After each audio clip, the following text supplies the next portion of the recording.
टाठो बच्चो अजुक सब्जेक्ट इस पर्न कशर किताब नाव मौजू ओजोन तो फिजाई आलूदगी अमिक गोडिक हिस्सा पर्न अमिक सवाल जवाब सवाल नंबर 1 मुख्तलिफ किस्मच माहौलियाती आलूदगी क्या असर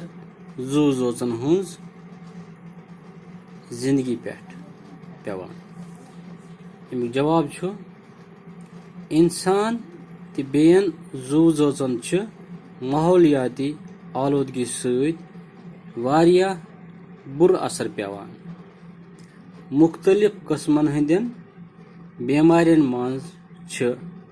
हेन यवान सेंचि बेमार कांबल तो अंद्रमन हज बेमार बढ़ान आफ्ताबस तो बुतरोज मज आफ्ताब तो बुतरोज मंजस पर्दे हो यथ ओजोन लेयर वनान अम पर्द मज आफ्ताब छनित बुतरोज पे वातान आलूदगी हुरन सत अथ पर्दस जद गसान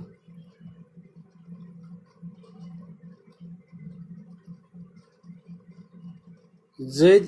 गसनस हेतमत यमो मंज यम जच छान बोन वसन तिमो सत चमि हंद कैंसर गछित तो वार वार मरन सारी जू जज सवाल नंबर 2 ओजोनस नुकसान वातन सत क्या खतर पैद गोमुत अमिक जवाब आफ्ताब जमीन कुन मुख्तलिफ किस्मन हज जच सोजान इमो मज अल्ट्रा वायलेट रेज सठा मुजर कुर्रे हवास मज ओजोन कैन अख ताह युस आफ्ताब मुजिर जचन बुतरज पे छनित त्रावान मगर ये ओजोन ताह फिजाई आलूदगी सत न सिर्फ तन्य लोगमुत बल्कि बड़ बड़ सुराख ति गसन हेतमत वहीं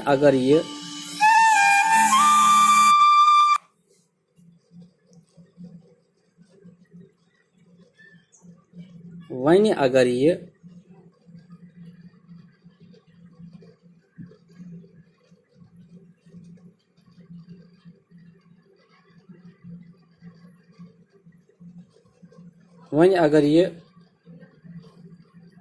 सिलसिल जारी रूद ओजोन तहस गछे